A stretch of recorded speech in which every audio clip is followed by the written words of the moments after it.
Good morning, students. In the last class, we learned what pedagogical shift is and the nature of science, nature of knowledge, and the growth of scientific knowledge. Today, we shall focus on the pedagogical shift in learners, learning, and teachers, assessment, science curriculum, and scientific inquiry. Pedagogical shift with respect to the learners. Learners come to the classroom with their existing ideas, the ideas which are temporary and unstable. Many of these ideas are deep rooted in their socio-cultural settings. Few ideas are individual in nature and have similarities with ideas of many other learners. These are socially, culturally embedded, supported by language and the metaphors used to understand the phenomenon.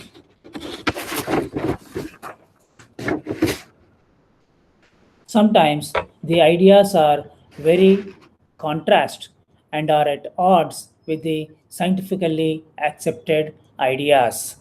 So, the teacher's role here is to develop the habit of listening to learners. They must value the ideas in the learner's context. Learners are to be encouraged to critically evaluate their ideas and raise questions on established scientific understanding. Thus, the learner's role is to develop the skills of negotiation and mediation besides the ability to discover the alternate meaning. Now let us focus our attention on the pedagogical shift with respect to learning. In the context of learning, the focus of learning objectives has shifted from behaviorism to cognitivism to constructivism.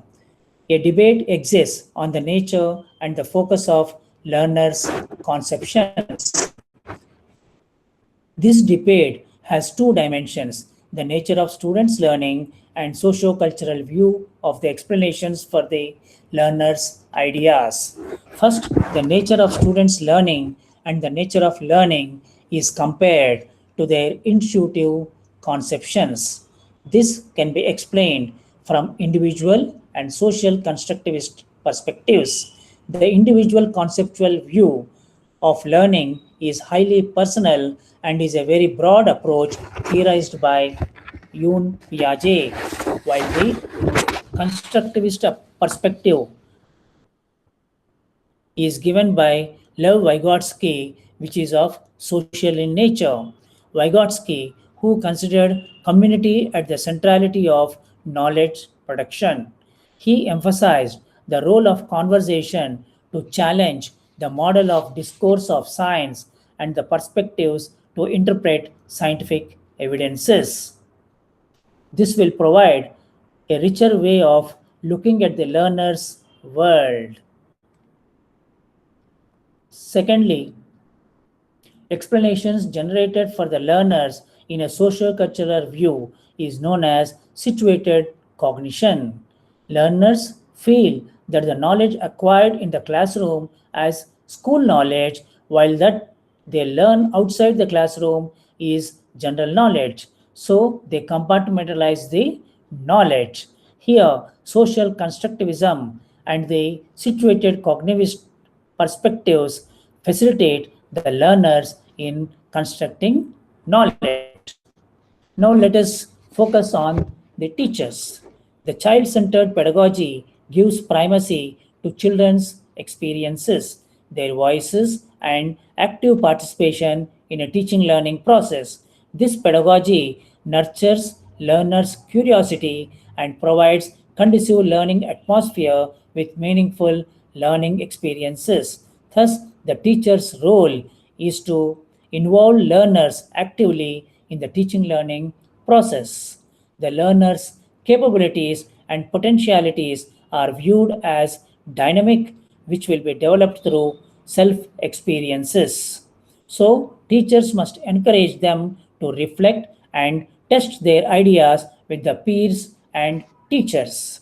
Here, the teacher uses multiple learning contexts drawn from life situations. Thus, a constructivist teacher is trained as a critical analyzer of syllabi and textbooks, besides being a reflective practitioner of teaching learning process. A major shift has occurred in the teacher's role from a source of knowledge to a facilitator of transforming knowledge and as a supporter in enhancing learning through multiple exposures and encouraging learners to continuously achieve educational goals. Now, the learners have taken the center stage. The teachers recognize that learners' viewpoints are sought and valued. They are motivated to learn as they discover their own ideas and also ask their own questions and try to find out answers for themselves. Thus, the teacher offers learners with the choices and options for learning besides inviting learners' ideas in teaching learning situations and accepting the multiple views of learning, even though they are irrational and not so natural. Here, the competencies of the learner, namely negotiation, mediation, dialogue, and argumentation, play a major role in the knowledge construction process. Now, let us see the pedagogical shift in terms of assessment. Assessment has three aspects: the purpose of assessment, mode of assessment, and criteria for assessment. The purpose of assessment is mainly to improve the teaching learning process and to review the learning objectives. To achieve this, routine activities and exercises are to be followed effectively. Assessment of the learners is in terms of their subject areas, attitudes to learning, interest, and the capability of self learning. Mode of assessment is criticized for its unfairness of administering the same type of test to all, which does not cater to the individual differences. Hence, assessment should be flexible and cover meaningful aspects of performance, such as the activities, experiments, journal writing, illustrations, peer evaluation, self evaluation, group work assessment, oral presentations, models, and portfolios, and other artifacts of learning. Learning indicators and the evaluation criteria provide a sense of ownership in learning. The criteria of assessment also have undergone a shift from testing rote memorization to understanding and application of the knowledge. Further, the examination centered classroom processes were replaced with learning centered classroom processes. Thus, the focus of assessment is on application type problems, and the problems are the questions demanding organization of thoughts into arguments which demonstrate the interpretative skills and critical thinking of the learners.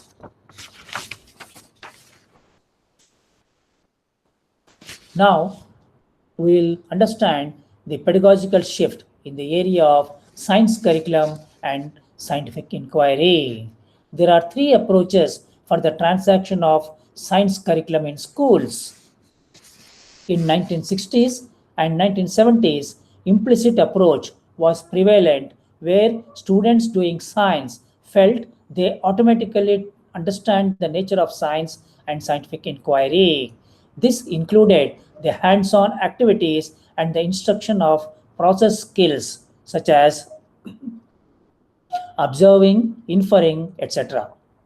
What we understand by scientific inquiry today, the process skills that are learned only by engaging learners in the scientific investigations, was missing in this implicit approach. So, to address this issue in the 1980s and 1990s, education is followed the historical approach. Here, the emphasis is through the study of history of science that learners understand nature of science and scientific inquiry. However, engaging the learners is missing for the development of scientific inquiry skills even in this historical approach. At present, we now follow the explicit, reflective approach of curriculum transaction. This approach has come in response to the earlier two approaches which failed to account for scientific inquiry skills in the learners. The development of scientific inquiry skills is a well planned scientific endeavor in which the learners pose questions or to be answered through the methods used by scientists. Thus, inquiry as a teaching learning approach mean placing learners in situations that are very similar to that of scientists.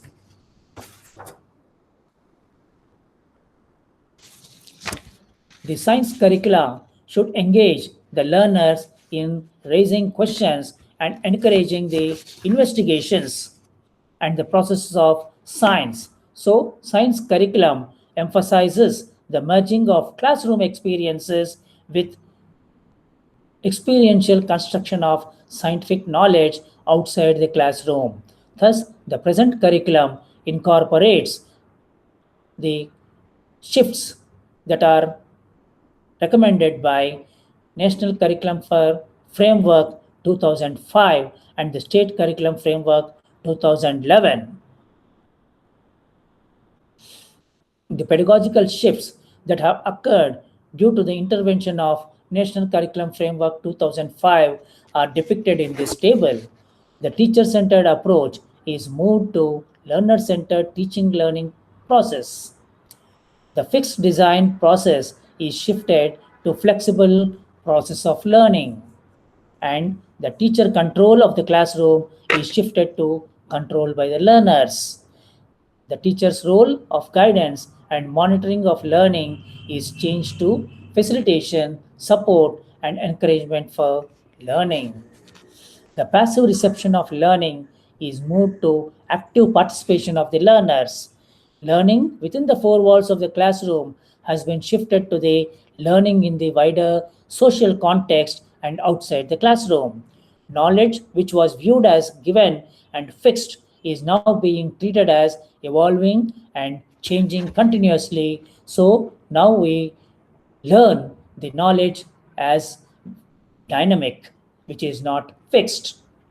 The focus of pedagogy, which was disciplinary, is shifted to the multiple disciplines and is educational in nature. The linear exposure of the content is now viewed as multiple and divergent. We can learn different types of knowledge from different experiences.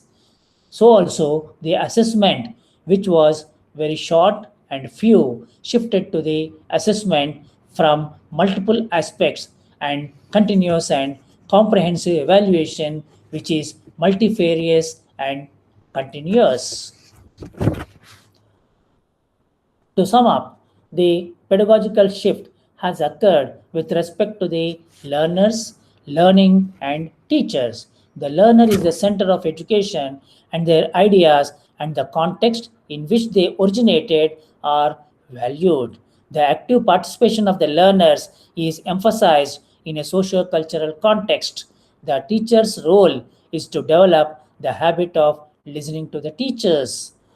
The purpose, mode, and criteria of assessment have also undergone a major shift. The multiple ways of assessing the student's learning is emphasized with the help of learning indicators. Three approaches of scientific curriculum and scientific inquiry were discussed, among which the only approach which develops scientific inquiry is the explicit and reflective approach to curriculum transaction. Scientific inquiry skills can be developed by actively engaging the learners in the situations which the scientists experienced. All these various pedagogical shifts have been implemented with the recommendations of National Curriculum Framework 2005 and State Curriculum Framework 2011. So, these are the various issues related to the pedagogical shift with respect to learners, learning, and teachers, assessment, the scientific curriculum, and scientific inquiry. Thank you. These are the various references which have gone into the preparation of this e module.